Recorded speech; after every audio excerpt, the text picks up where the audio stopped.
That's the thing. If the stigma wasn't there, it wouldn't be so bad because no one has a problem saying so and so died of cancer, so and so had a heart attack, so and so had an accident, so and so died of suicide. It should be able to fit within that same level of no stigma, but the stigma is there. I think it's getting less because we're having conversations now.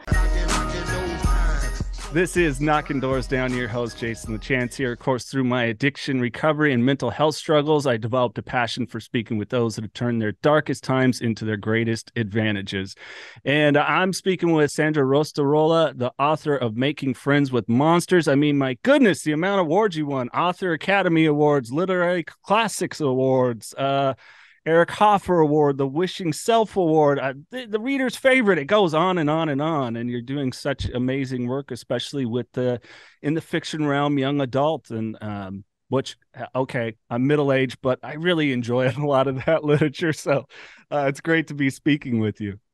Oh, thank you for having me on, Jason. I'm just really honored to be here. Seriously. Absolutely. I love Australians. They just have a place in my heart. So, Sydney born, right? Sydney born. Yes. Yes. Yeah.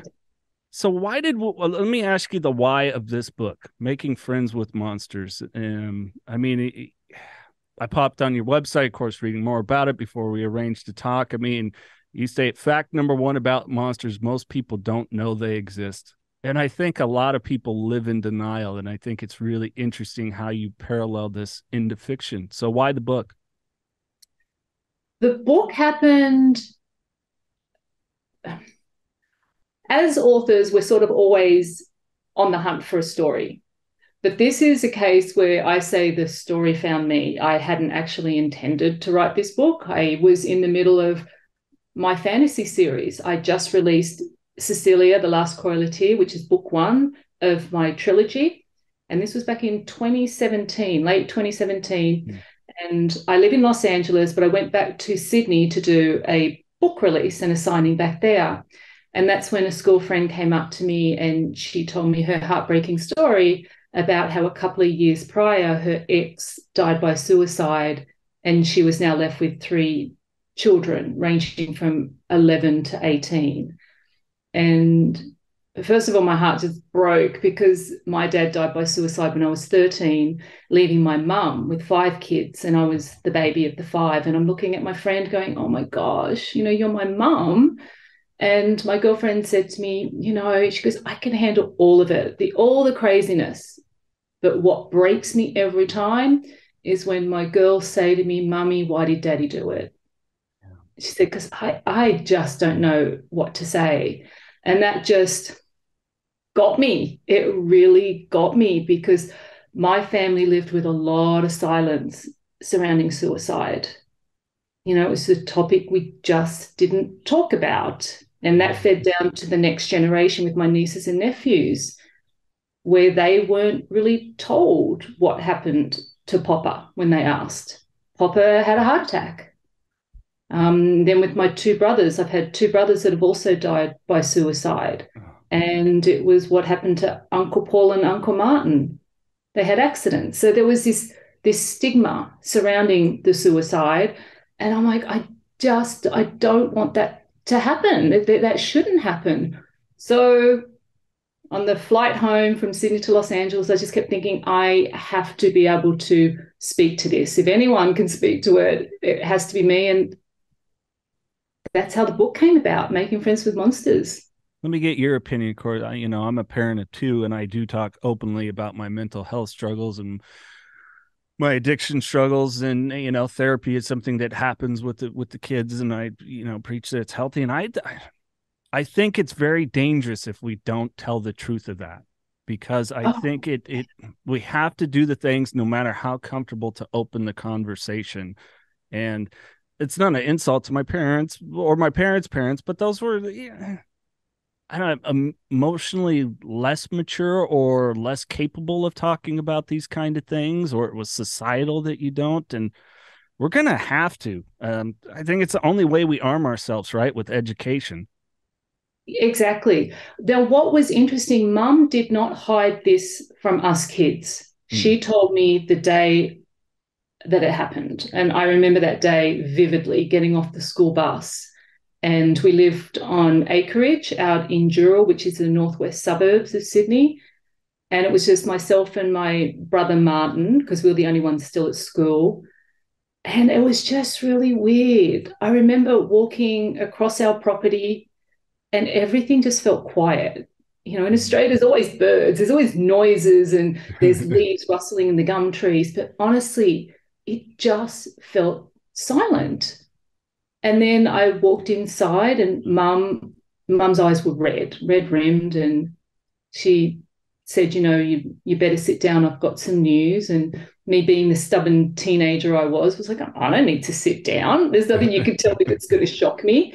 And she said, your dad passed away this afternoon, and boom, my legs just gave out. And I sat down.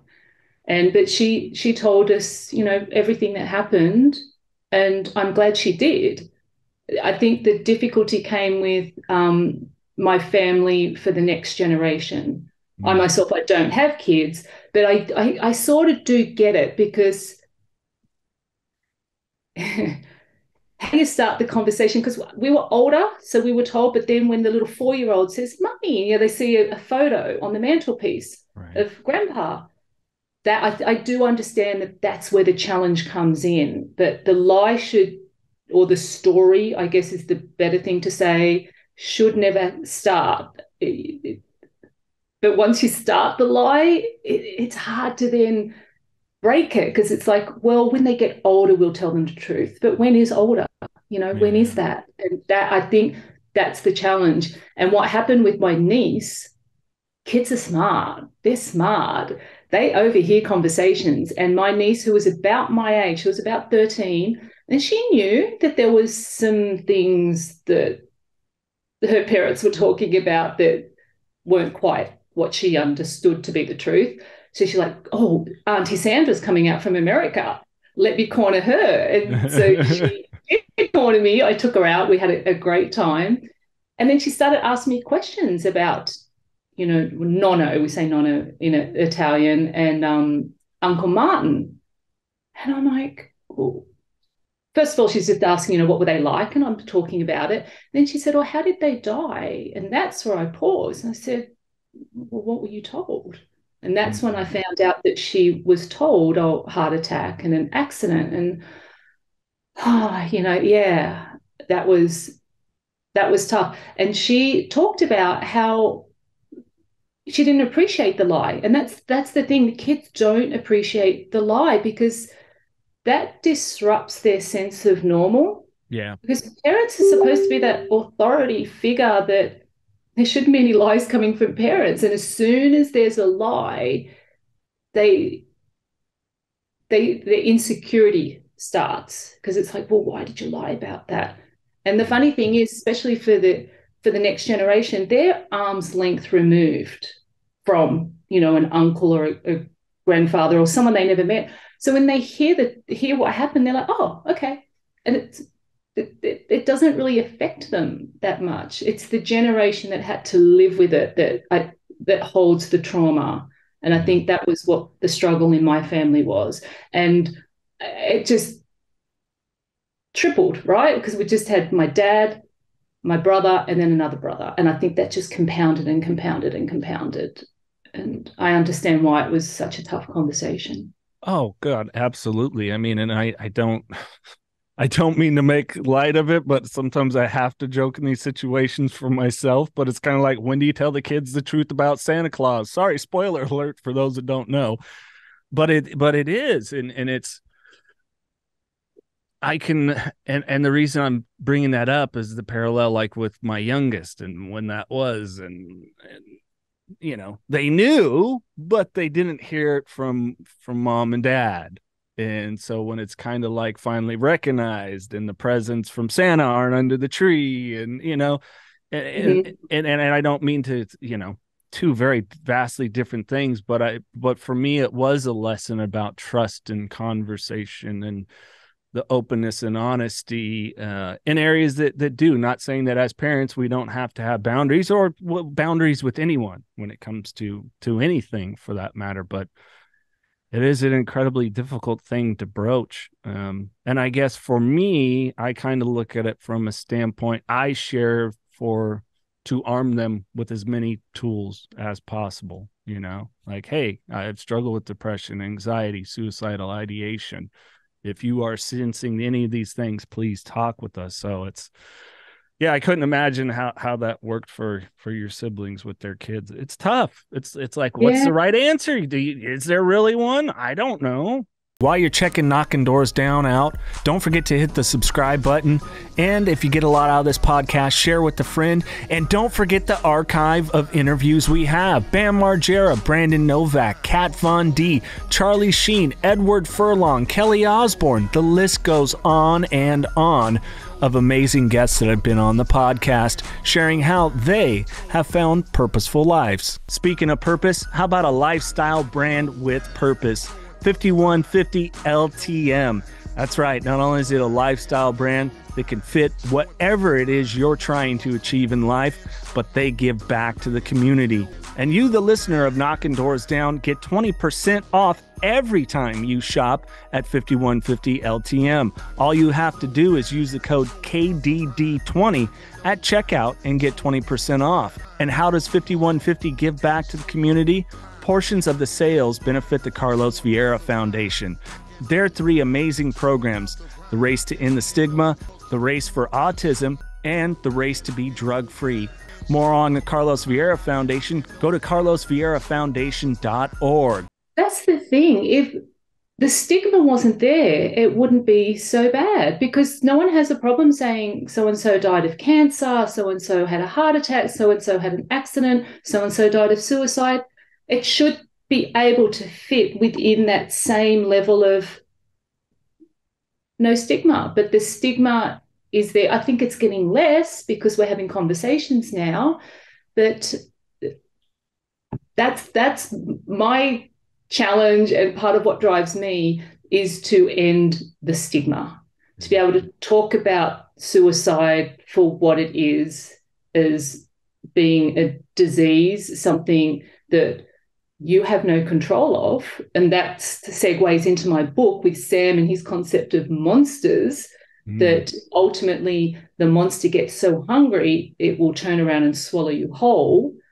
I think it was a couple of years ago that the big debate came to change the terminology from committed suicide to died by suicide. And that, even just that, really just changes the perception a lot. Because I grew up with committed suicide, but committed makes it sound like it was an act, and a deliberate act, and even a criminal act. Criminals commit crimes. But if you change that and now we talk about died by suicide, it at least puts it in the same level as you died by cancer, you died by suicide. You know what I mean? And I think that in and of itself, just changing that dynamic of the conversation helps to bring the stigma down. I agree, because I think even, they died by an overdose, or, it allows us to address that this was a person that had a mental health issue. And if we really look at that, then it's part of the, one of the organs in our body and how it's working, which are primarily our brain when it comes to these things. And I think we can start to look at these, like you said, not as a criminal issue, but this is a health issue. And Exactly. it really is. And I mean, addiction's a health issue, sorry, people that want, it's not a moral failure. Neither is someone that has attempted or sadly passed from a suicide. They're not a moral failure. This is something where there is an unhealthy thing going on in their body. I agree with you. It is an illness. It is a disease. Absolutely. I mean, when you think about that, we're wired for protection. Absolutely wired for protection. If you go up onto a tall building, okay, there are some crazy thrill seekers out there that might not be as wired for protection. not for me. Love to jump off these crazy heights and everything. But when we talk about the, society as a whole, the majority of us are completely wired for protection. And I just think about that all the time, of there has to be something broken, something lacking, that you can bypass that protective mechanism. That can't be choice. I don't see it as a choice. I definitely see it, like you say, yeah, the brain is an organ. And I know that when we were growing up, my second oldest brother, my third oldest brother, he was the one closest to me. He had schizophrenia. And so for us, we definitely knew that he had a monster, if that makes sense, because we saw that and he was getting worse and worse and worse. And I still know that with some of my family members, it was a struggle. And I get it. You know, you want to be able to just go up to the person and shake them and say, hey, you know, what's wrong? Yeah. Just be normal. Can't you just be normal? But I know that I always had a different outlook, and possibly because I've got more of a science mind. I'm a STEM girl. I'm a physics, chemistry, math kid, and I ended up doing a Bachelor of Applied Science and majoring in physiotherapy, which is physical therapy here in America. And the one thing I always equated was, you know, if you break your leg, you can see that someone's got a broken leg, Yeah. and you can see them limping. And I always equated that to anything to do with the brain. You've got something broken in the brain. So it was easier for me to understand or accept or not get as stressed out when I saw that my brother had schizophrenia. I wasn't as to want him to snap out of it, because I understood he couldn't. Does that make sense? Yes, absolutely. Yeah, and I think that is just the challenge with people that do have mental health issues. We can't see where it's broken. It's not as obvious as, you know, a broken arm or a broken limb. And I think that's the challenge.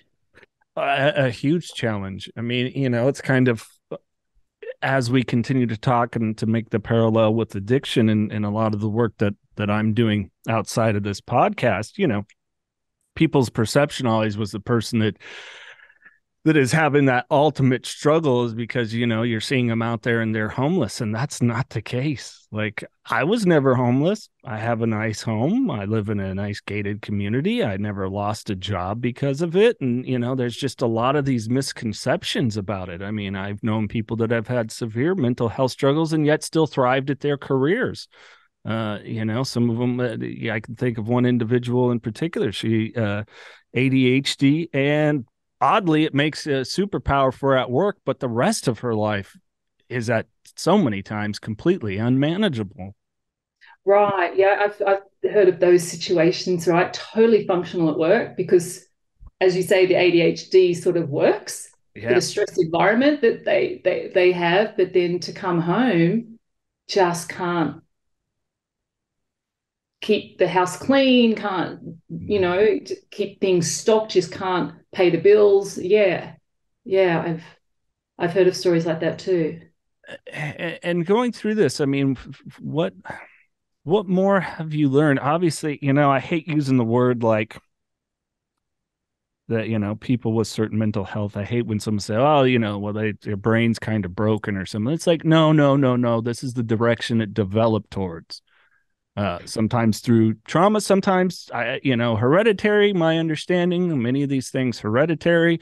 Uh, you know, how do we continue to help people just kind of have a little more compassion in your estimation? Yeah, that's the big thing, isn't it? And that's sort of coming back to my book. That is absolutely what Sam learns, Mm. that a little bit of tenderness just goes a long way with monsters. Um, Look, the big thing definitely comes back to understanding, like as you said, that it's not a failing within the person at all. They've got no control over it. And I think the more we talk about it and normalize the fact that mental health is just as important as cardiac health and, you know, all the different other kinds of health that we need to have.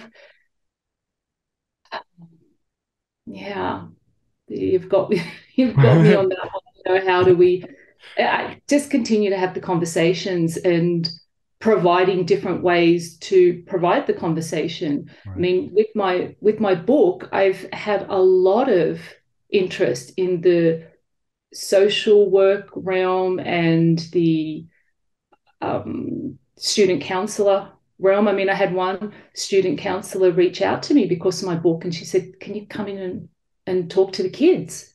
You know, because we're looking for anything to start the conversation. We've got the textbooks, but they're like, if there's another way that we can come in to get that conversation, and if the kids are reading about this 12-year-old boy that they can identify with, then that's a great way to come in." And then another organization that invited me to their annual conference is the ACRC, which is the Association of Children's Residential and Community Centers. And they were just amazing, and that they got my book. They understood as well. And again, there was a lot of social workers, a lot of people with PhDs, and they've got their own books, which are all like non-fiction kind of research books. And here's me, little novelist, with my fictional story. And it was the first time they'd ever bought someone like me with a fictional story. But again, they saw the importance of broaching the topic of mental health in any way possible. And the more that we can make the story relatable to the children and the teenagers, the more apt the hope is that the kids will then be able to find a language and a way to start talking about what's going on inside. Yeah. And they have to. And I agree with you and commend you, because I know when I've gone and spoken at some local high schools, and I prefer classrooms as opposed to if I was offered to speak to thousands at a time, because you can actually get a conversation going. And by the end of it, you know, these teenagers, you know, 15, 16, 17, 18 will reveal to you how much they appreciate someone and just coming and talking to them on the same level and understanding that they're going through something. Like, I can't stand it. And Sandra, I call out friends that go, "Well, I just told them, wait till you're my age." I'm like, bullshit. Do you know, think back to when you were 13, 14, 15, raging hormones, all this confusion in the world. And teenagers now are dealing with more BS than ever. Don't And know if I'd survive as a teenager in yeah, today's world. there's some of it that I just have to like be like, I got to shove that over there. This is not something I can ever go towards. It's an almost a lunacy. So they appreciate when you can get on their level, and be it an act of fiction, nonfiction, whatever it is. Like, I love that you've done this and made this available and something that they can digest and pick out, because storytelling is so important in our history, and it's gone by the way of BS reality TV and all this other crap that from like good Oh, actual stories that carry us a moral, you know? oh gosh. I was just reading up about with the writer strike, the WGA writer strike, and in our world, there's definitely a lot of chatter about AI and AI taking over story. And I think there was an article in Variety, and one of the things that came up was, will the studios still ultimately want to write with AI? Yes. Will the quality be a lot worse? Yes. Will they care? No. No. Right. As long as it's cheaper and faster, quality is always sort of at the lower end of the spectrum. And it's kind of frustrating. It is. I had a really neat experience over the weekend. My youngest, my partner, her and I, and my best friend and his girlfriend, we went and saw Empire Strikes Back performed with a symphony. Oh, wow. Yeah, an amazing experience. And I'm watching that movie and I forgot like how brilliant those original three movies were with, you know, the hero's journey and these certain things and having to confront it. Like if you look at Luke in Empire Strikes Back, he's like the petulant teenager that thinks he knows what he's doing and it bites him in the ass, aka gets his hand lopped off by his dad of all things and finds out, you know, he's born to this source of it. So it's all these things and having to confront. And I think that's just the brilliant thing that we can do within the fictional realm, that if you like get it, you know, it's like, wow, I forgot how much I love that movie. You know what I'm saying? And, you know, the Yeah. wisdom of a Yoda. We all need a Yoda, Yep. mentors. Exactly. And I'm guessing that, you know, in the book, Sam, the main character, right? Sam, yes. Yeah, I'm guessing there's some mentorship possibly, all these things that it Oh, just. there's a great mentorship. I love the mentorship role because it's with a biker, with a Oh, biker wow. cliff. Yeah, yeah. And so this biker takes Sam under his wing because he does not want Sam going down the same path as he Yeah. went down. And yeah, I really love that little side story that's in my book. How did you pull that, and why a biker? Probably because we grew up with two very prominent bikers that were close to my family. They basically went to school with my two brothers, Mm. and they were at the same age and in the same. So my two older brothers were a year apart. And these two guys, they started off as really straight laced guys. I remember them when they were in high school. And then when they left high school, they clicked with one of the local bike gangs, one of the big ones in Sydney. And yeah, but honestly, I always got to see that good side of them. When my brother Martin died, I was in America. They called up and they said, Sandra, we'll book you your flight home. We'll pay for everything. You know, they paid for my brother's funeral. Mm. They organized everything for him. They were always there for my mum. My mum, who had these 6 acres that she had to look after ultimately by herself and with us kids. Anytime mum needed work done, these guys also had these big earth moving equipment because they also were into construction. They'd come over and they'd do whatever mum needed. So even though I know that they had this other world that probably wasn't, kosher, I got to see this heartfelt side of these bikers. So I think that was just ingrained with me that this was going to be the mentor for Sam. Yeah. I love it. That's awesome that you were able to pull from that. It's really interesting, and I love talking to writers and how these things just kind of get these aha moments in their story, and it just really makes it even more full. Yeah, yeah, is definitely. I always tell people there's no way this is an autobiography at all, but the emotions that Sam goes through, absolutely. They're real and honest and have been felt by this author. So, yeah.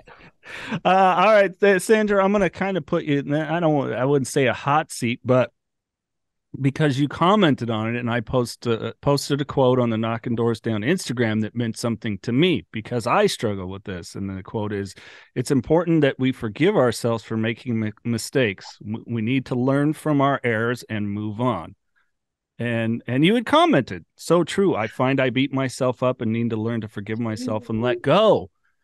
Oh, I think What I what am the absolute worst.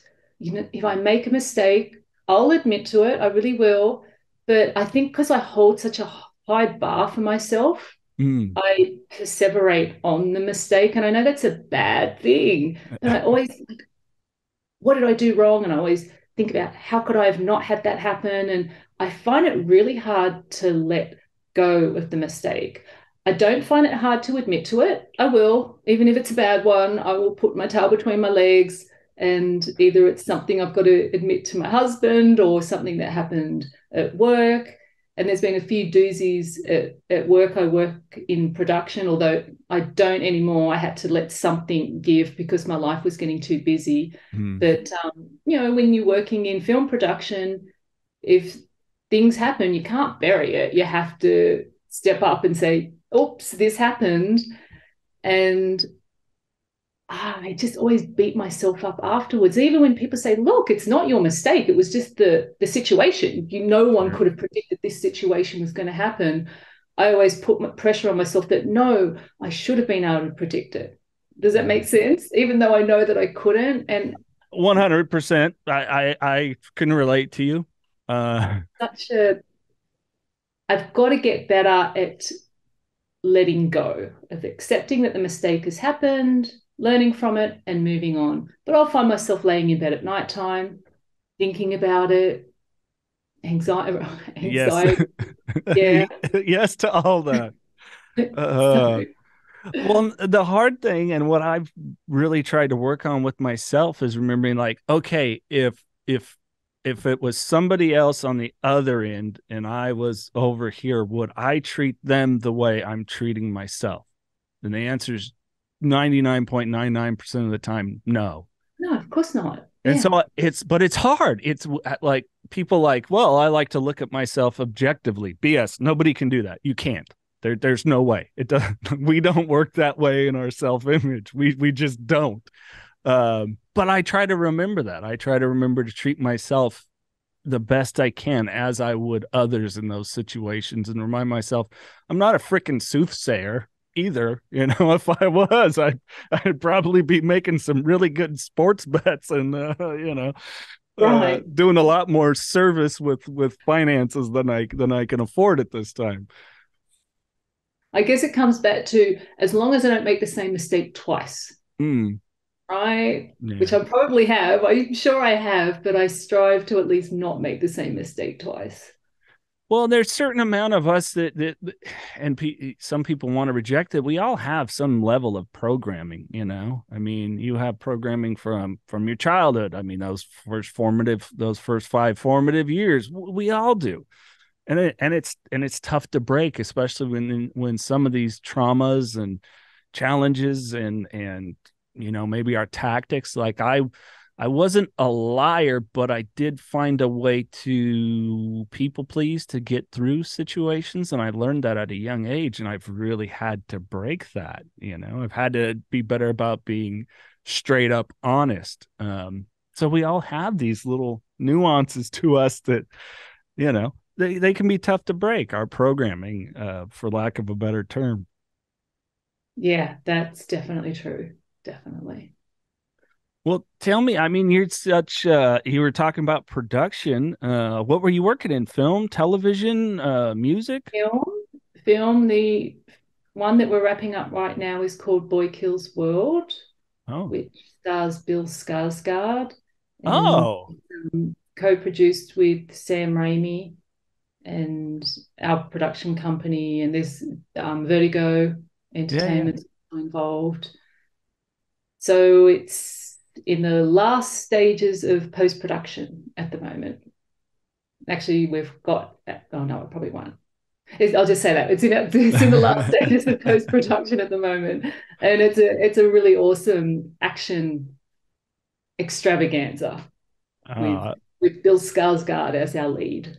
I love it. I look forward to checking it out. And you hit some of I mean, I'm a big Sam Raimi fan. And then when she said action movie, I'm in. I went to uh amusing story. I was going to San Francisco State for film. And eventually I graduated from CSUMB in Monterey for film, television, minor acting.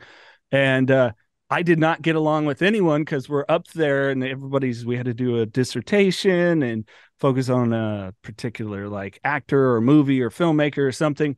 And I did the impact of Sylvester Stallone, and I got more eye rolls from people. And I was like, I want to make action movies. I learned a lot from action movies as a kid. Mr. Stallone's awesome. He broke so many boundaries.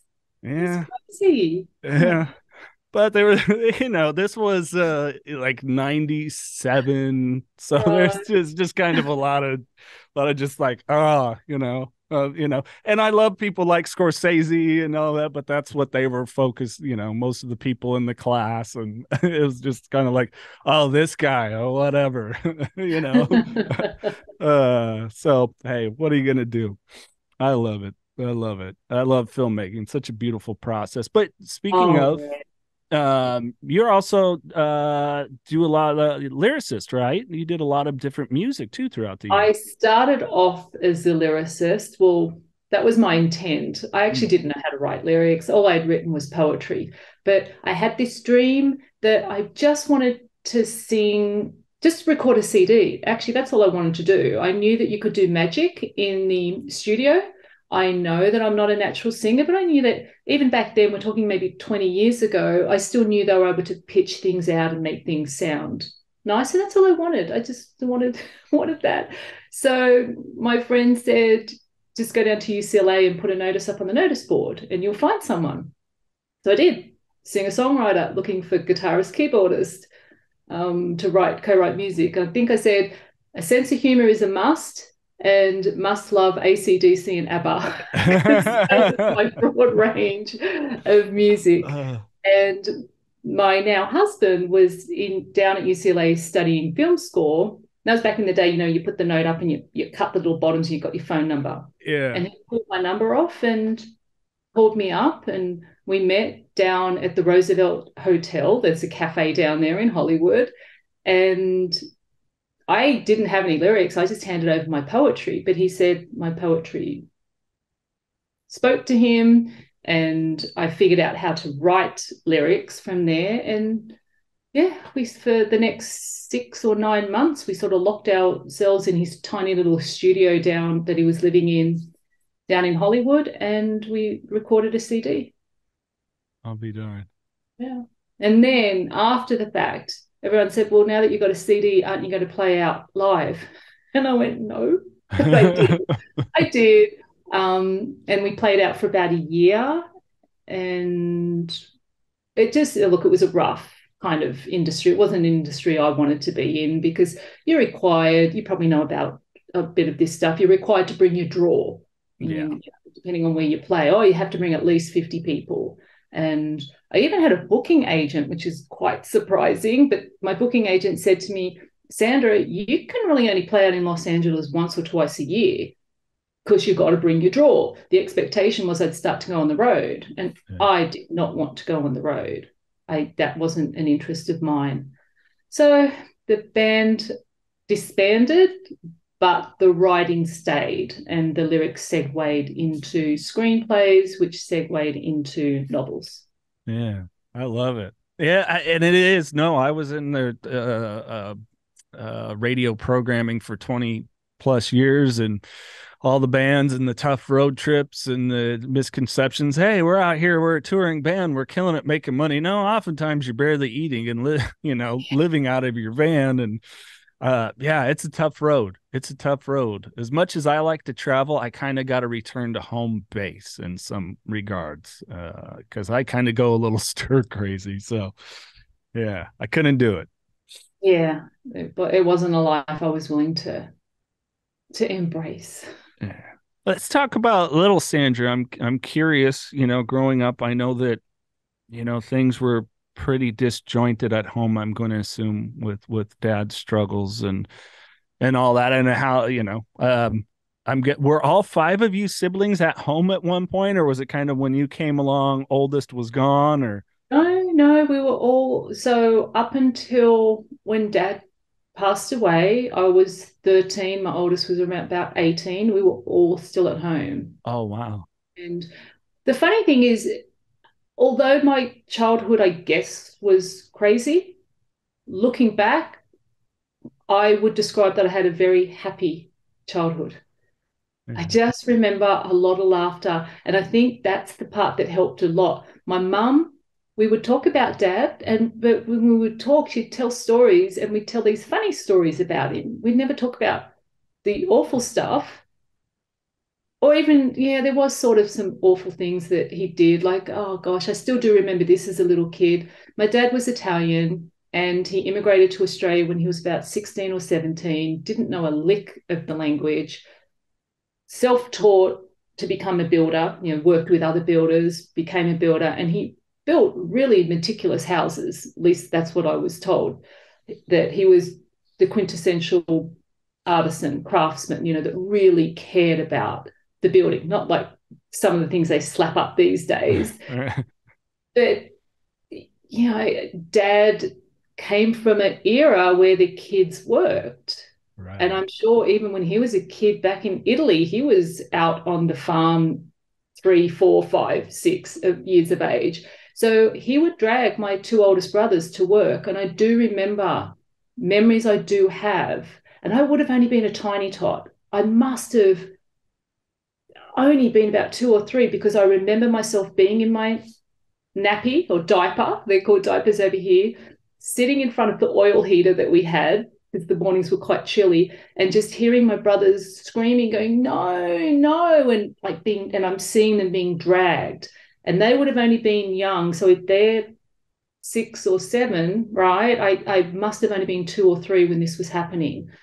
So I do remember those moments, and I think, gosh, what must have that done to them? And then when I did get older and I had nieces and nephews, I would look at my nephews when they were 4 and 5, and I'd look at these little small frames and I'd think, oh my gosh, I couldn't imagine these little boys being dragged off to the building site. And Yeah. so that's sort of what happened to my brothers. But that aside, as a bad memory, I remember just laughing a lot. I had a lot of laughter with mum. What So when did like the your artistic side, your creativity come in? Was writing always kind of an outlet where something that you turned to? yeah, that's an interesting thing. So like I said earlier, little Miss Physics, chemistry, math girl. I kind of struggled with what we call English, like the English subject. Mm, What I call struggle, other people would look at me and go, ugh.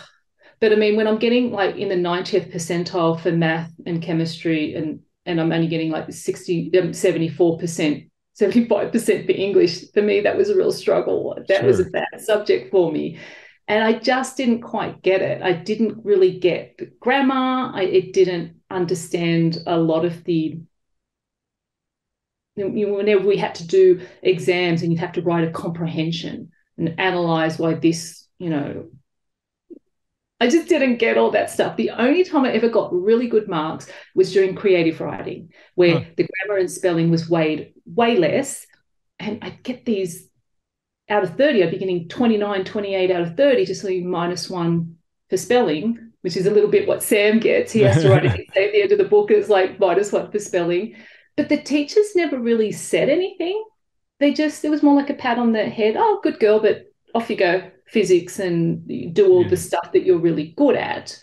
And it really wasn't until I came to America, I'll be honest.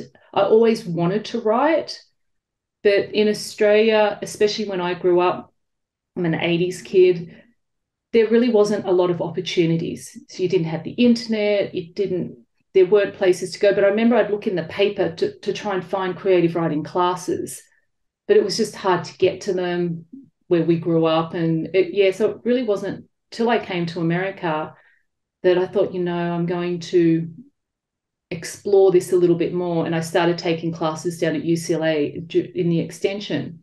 And there was one class I took, story analysis, where I had a bit of an aha moment, because the guy who was teaching that, I think he was a story analyst for CBS or ABC, something like that. But he said a lot of people that are good at math are good at plot and Hmm. story. And that was an aha moment for me. I was like, really? I always thought in order to write story, you had to be a grammar expert. Your spelling had to be top notch. But you learn after the fact that, yeah, plot really is more of an analytical component to storytelling. Grammar, oh, there are editors out there to deal with the grammar. You start to realize you do not have to worry about the things that I thought were important. And Right. then the second person who gave me permission to just let go and write was Stephen King, when I read his book on writing. Because again, I always thought, if I'm going to write, I have to have this magical prose. And I need to be able to just, hey, I can't even talk in this elegant kind of way. Sure. And I read on writing, and he talks about the writer's toolbox. And you write to the level of your toolbox. So if you're a surgeon, a neurosurgeon is going to have a very different toolbox to a carpenter, to you know an accountant. And it's the same with writing. Just write to the level of your toolbox. And it's such a simple concept. But again, that gave me permission to go, oh, I still can write. I don't have to be this amazing writer that can just spew out these glorious prose and metaphors and all these different Yeah. things. And so that's it. It took me a little while. It took me several years before I was willing to give myself the permission to even call myself a writer. Yeah. It's weird. I think when we're young, at least for me, is like, what's that magical thing? You got to find it. And I think I probably shocked some people when I started doing radio. It's like, you're normally a pretty introverted, shy guy. So it's just weird where we can find this thing in us that we may not have thought was there. Yeah, the other thing that I will definitely say, and a lot of Australians will probably agree with me, America has less boundaries. You Hmm. feel like people are way more open. Doesn't matter what your background is. You can, go off and do it. You can live your dream basically. Whereas in Australia, it really felt like everything's set up to have a business career, Hmm. not a creative career, something in the business realm. And it just, I still think to this day, with some, I've got some school friends that really have embraced that I'm a writer. I even had one friend who I went back when I was back in Australia. He's like, oh, yeah, this doesn't surprise me at all. I remember you were very creative at school. I was like, I was. It's interesting what your friends remember about you that you don't remember yourself. But he had a specific memory about that. But I think I've got other friends who just don't get it. They Uh, don't get this girl who, I mean, let's face it, I could have gone into medicine. I had marks in the high school certificate to get into medicine. I just didn't want that kind of pressure. I'm like, I don't right. want to do medicine. I don't want to have anyone's life in my hands. And I just think they find it very strange that this girl gave up everything. I gave up my career because I was climbing the corporate ladder in the health industry here in Los Angeles. I came over as a physical therapist, and then I ended up getting an MBA, and I was a hospital safety officer, and I was overseeing policies and procedures, and just all these very corporate kind of, a lot of pressure too, working in a hospital, being the safety officer, and to just one day step away from all of that and go, nope, I'm done with that. I'm going to follow the creative part that's in my heart. I got a sense that there's some friends back in Australia that still don't get it. And I think it's cool though. And I'm going to tell you why. See, Because you're American. Americans think it's really cool. no, well, and I just think in general, I think, so many people, we do things out of the expectations of others. And one of my favorite sayings on here, and I know you've listened to a couple episodes, maybe heard me say it, there's no outside solutions to inside problems. And so that external validation potentially of people, well, geez, Sandra, you could have had this and this amazing, pension or whatever things that they would throw out, but it's Mm, about what ends up filling us in here and feels good in here. I mean, as long as it's not something nefarious and doing harm with others, but it's where we kind of find our energy, our spirit to, in whatever way be of service to others. I mean, you wrote this book because it was in you to write it, but it's helping other people in turn, and I think it's awesome. I think that's a great thing. thank I had you. people telling me when I left, 20-year radio career to start this podcast. Dude, are you sure? I don't know. Everybody and their mother's gonna is having a podcast now, and it just felt like it's what I had to do.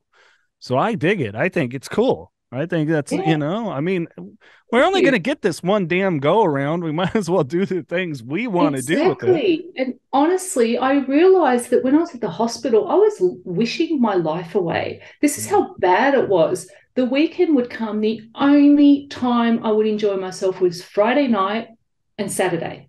Mm-hmm. As soon as Sunday came, the dread just filled my body that this was my last day before Monday. And then the entire week, I did nothing but wish the week was over. And I just, that was my life. That was my cycle. And I'm like, that's crazy. I am living for 1.5 days or a full day and an evening a week. Yeah. And yes, I was making good money. And yes, I had security. And yes, I had great health insurance and all the things that you talk about. Don't have any of that as a writer, don't have any security. Yes, we've got great health insurance, but we're paying an arm and a leg for it. Right. And, Yeah. you know how that goes. But am I happier? Do I have that anxiety? Am I wishing my life away? No. It's so you got to weigh it all up. Yeah. I mean, because it is. And I mean, let's break that down, 365 days in a year, Mhm. excluding leap year. And if you're only joining one and a half, maybe two, so yeah, Exactly. that's less than one third of all the days in the year that you are even looking forward to. Yep. That is misery. Oh, plus, I will admit, I'd worked up to the fact that I was getting 6 weeks off Oh, in wow. Okay. America. So No, we could throw it in. at least I had those 6 weeks, but then probably not full 6 weeks because the last like 2 or 3 days of the end of vacation time, I'd be like, oh, I've got to go back to work. And I'd be doing nothing but stressing about the fact that I've got to go back to work. So yeah, maybe one third of the days. We'll give it that out of the year. Yeah, That sounds miserable to me. it's very miserable. Yeah. I agree. It sounded miserable to me too, and it sounded miserable to my husband. He was more than happy for me to leave and follow this writing Oh, I'm path. sure that is really tough being with a partner that you love and care about and you're there for and you just see it and it takes a toll overall, It's just like I just want to get home and go to bed. Okay, well, doesn't give you time to connect mentally, emotionally, spiritually, none of it. No. Well, I'm proud of you. I think it's Well, thank awesome. you. Thank you so much, Jason. You keep it going. Hey, Sandra, why don't you tell people if they want to not only find out more about making friends with monsters, but your other books you've written and what you're doing, how they can get a hold of you and check out the work. Yeah, so I've got my 4 books. I've got Making Friends with Monsters and my YA fantasy, the Cecilia series. You can find me. I keep it very simple. Everything is at SL Rostirolla. I am on TikTok, Instagram, occasionally on Twitter. I'm on LinkedIn more often, more recently, more often. And my website is www.slrostirolla.com.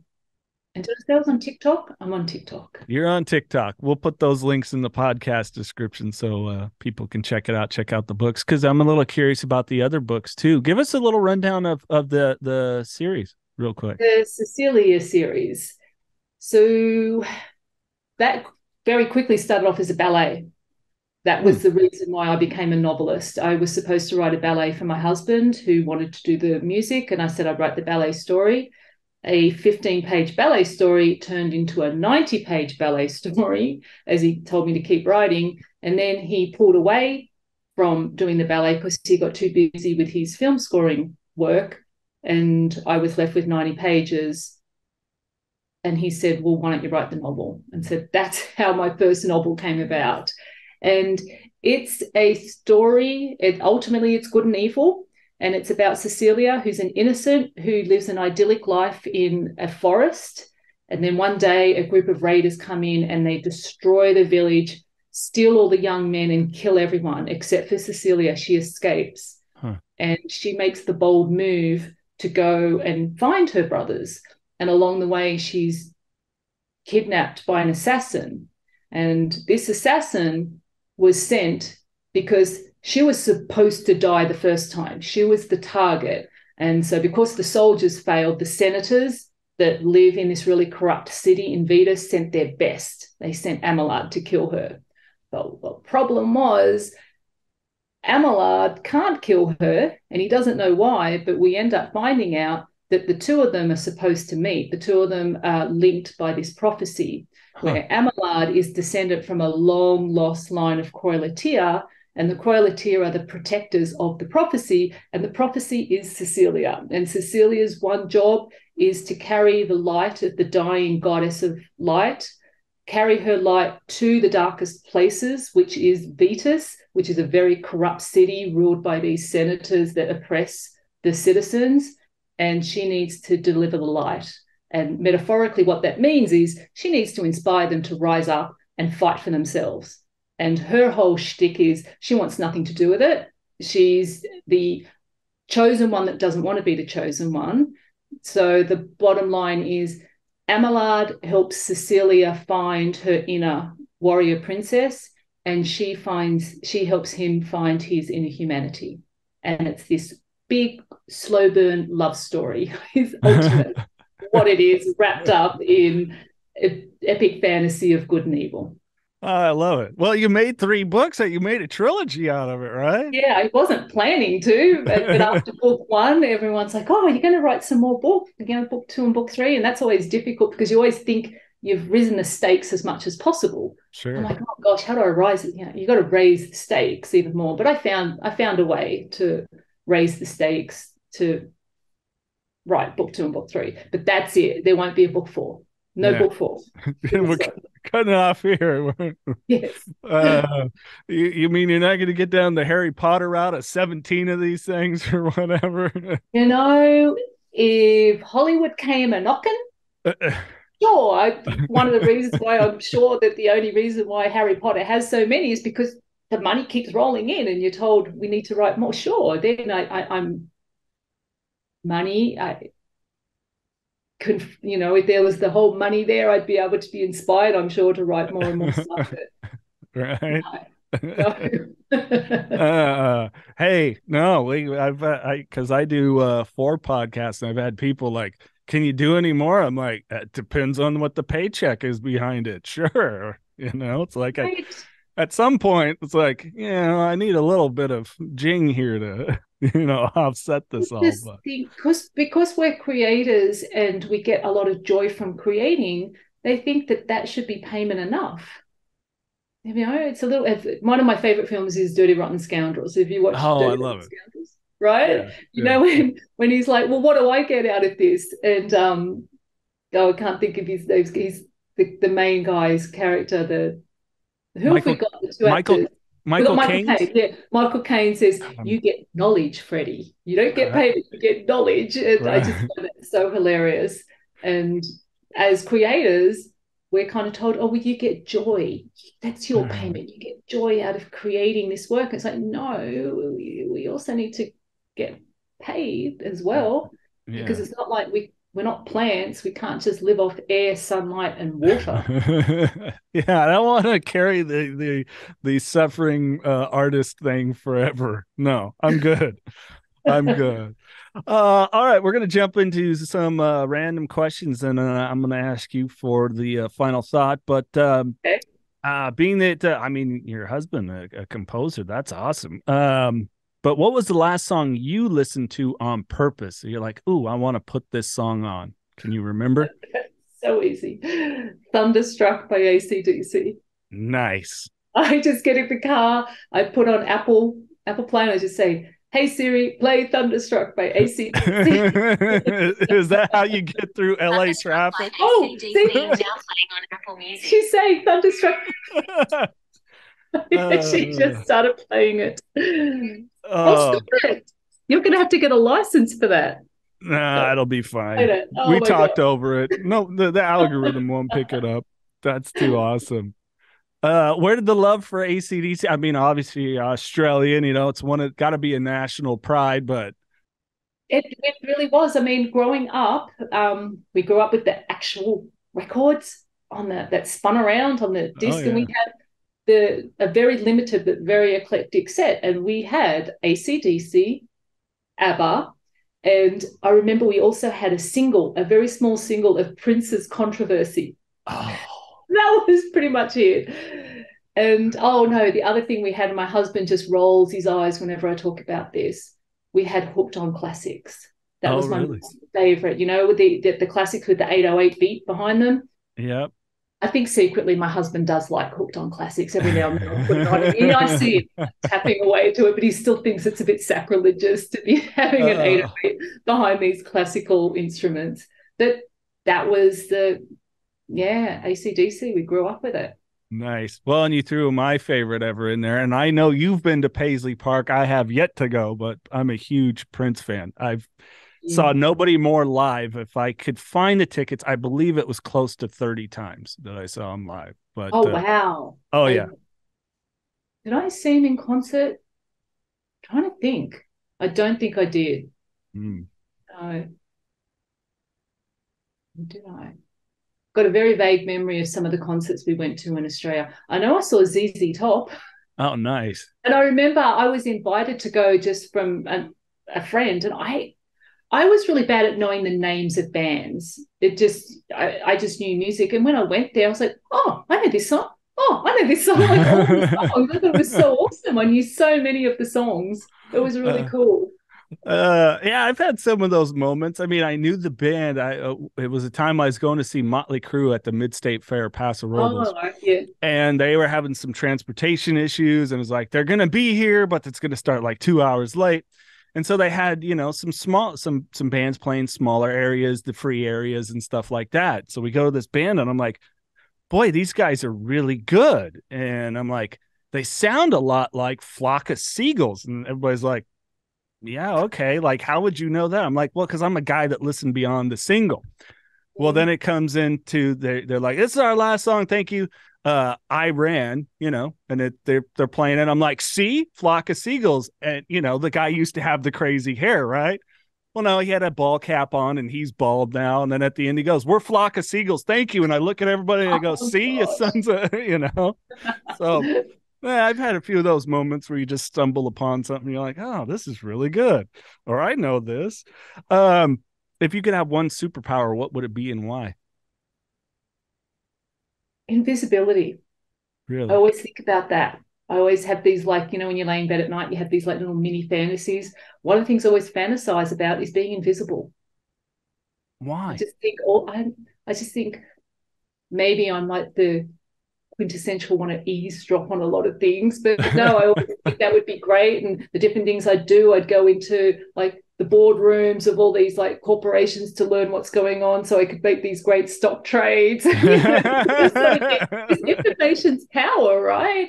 And Yeah. I just think it would be great to be invisible, to be able to just sneak into places. You would use it for a little insider trading. Yeah. Oh, absolutely. So much uh, with great power comes great responsibility. all I'd be right. breaking rules left, right, and center with my invisibility power. Yeah, but we would donate a lot of the money though, right? We would do it for good. We would do it to help people. So, there Yeah. there is a good reason. Um, all right. If you're stranded on a deserted island, you had one movie and one music artist greatest hits album with you, what would they be? I kind of have a feeling on the greatest hits for the artist, but Yeah, but the greatest hits would probably be ABBA Gold. oh, really? While I like ACDC, like I really do. ABBA, I would, if that was the one thing I could listen to, it would be the ABBA Gold album. And the other one was the one movie. Yep. Oh, that's a tough one. I definitely have my movies that I know I can watch several times a year depending on my mood. And one of them is Shawshank Redemption. I can just watch that over and over. The other one is absolutely Dirty Rotten Scoundrels. And my third one is Twins. Believe it or not, Oh.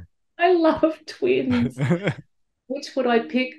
I'd probably pick Dirty Rotten Scoundrels because even though like I totally love Shawshank Redemption, it is still a mood movie Yeah. because it's a little heavy. Whereas Dirty Rotten Scoundrels, the dialogue, it's just brilliant dialogue, and it never gets old listening to it. The acting never gets old, and the music, oh my gosh, I just love the score Yeah. to that film. So And it's one of those brilliant it's one of the a Michael Caine role that people sleep on, and Steve Martin gets slept on so many of the things he did. He just has such brilliant dialogue. I mean, one of the all-time, mm-hmm. just a phenomenal actor, period. But comedic, oh my gosh, yeah, definitely one of his best for sure. What do you think your greatest achievement is?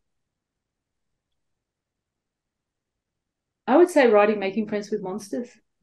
Yeah. Really, even though I've written the Cecilia series as a trilogy, and that's a lot of words, I really think this book is, to quote Mozart out of Amadeus, the best thing ever written.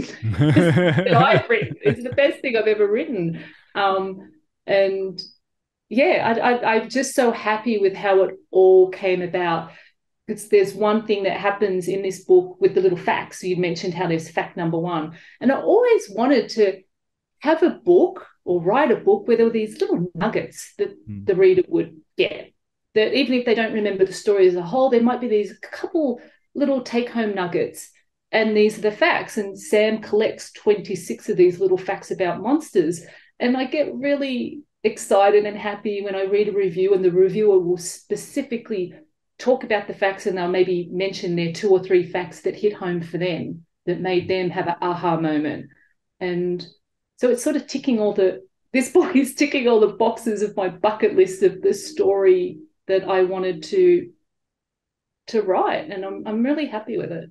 Oh, I love to hear Is that that. bad to say? I'm happy with it. I love it. There you go. You're happy with it. That's cool. Give yourself that thumbs up, pat on the back, self high five, right? Uh, can I ask you, was writing the book kind of cathartic? I do get asked that question a lot. Yeah, Um, I think it was. I think I'm having more catharticism, is that the word, I during these believe so. interviews? Hmm. Because everything that's in the book was never anything that I was fearful to confront. I've always been very open and honest about my past. My husband knew all of everything when I met him, and I had no problem anytime I'd meet friends, they would all know about my past. It's not something that I felt I needed to hide. Granted, I did have one guy say to me when I was in Chicago, he was my scene partner, I was doing a little bit of acting. When I told him about everything that happened, he looked at me and he goes, "Oh, I could never date someone like you." Right. Not that I wanted to date him, but it sort of made me go, "Oh, okay, yeah, so I am going to get judged because of this." But it didn't stop me from talking about it. Right. But I guess I've never spoken about it in such an open forum. And these podcasts and interviews have probably been more cathartic. Good. I'm And glad to hear that. yeah, I And do. I just love those people that it's like, oh, I can never. It's like, hey, pal, you weren't on my list of people to shag, anyways. It's like, who do you, you know? you so weren't Ah, that. yeah, I just Yeah. love when people say stupid stuff like that. As a matter of fact, I was joking with my girlfriend the other day about something of a reference of like, oh, too bad that person is a homosexual, whatever. And I'm like, I remember someone saying that to me. I'm like, you say that like they were gonna have any interest Right. in taking off their Yeah. clothes for you. Like, like Right. who are you? Like, what? Like, yeah, don't be an ass. Anyways, uh, well, again, we'll have the links in the podcast description. Sandra, I asked the guest kind of at the end to leave with the final thoughts. Anything that you want to share from your life experience to anyone that may be struggling, if they have someone that they know and love that's struggling, just a little nugget that you might want to share. Oh boy. I think so. If anyone that is struggling, I always definitely think it's harder for the people that are struggling to tell them, to try and talk about it. So I would say for people that know that that someone's struggling in their life, just be an ear for them. And when I say be an ear, I know that when we try to listen to people and their problems, there's such a temptation to want to throw our experiences on there and go, "Oh yeah, and with me." And a lot of the time that person doesn't need that. You need to listen means to be quiet. To be quiet and then just take in what that person is saying, and to not try and give them any answers. They usually don't need answers. They just need someone to offload onto and vent, if that's another word. I'm probably being a little bit too talkative here. So, in summary, just try to listen more to your friends and your family. No, that was great. Thank you. And I think you even made reference to something when I was reading about you on your website that you don't want to be, what did you say, a word salad or something along those lines? Oh, oh my gosh, where did you like that? Sounds familiar. Word You said salad. something about being a little overly chatty or something. Oh, I am overly chatty. I That's another little, do I call it a failing? If I get anxious or excited, if I get excited, I just find I chat. And I think that's another reason why I'm a writer. The words that formulate in my head flow to my fingers smoothly. But boy, they take detours and weird things happen when they've got to go from my brain to my mouth. It's just weird. It's weird. I have a far harder time formulating thoughts and expressing them in a cohesive way. Oh, that's all right. I think you're awesome, and this has been a real pleasure. Thank you, Sandra. Oh, thank you so much for having me, Jason. I have had a lot of fun on your show. This is the Knocking Doors Down podcast, featuring celebrities, experts, and everyday people who have overcome adversities, including addiction, mental health, and trauma, to live purposeful lives. And that's what Knocking Doors Down is all about.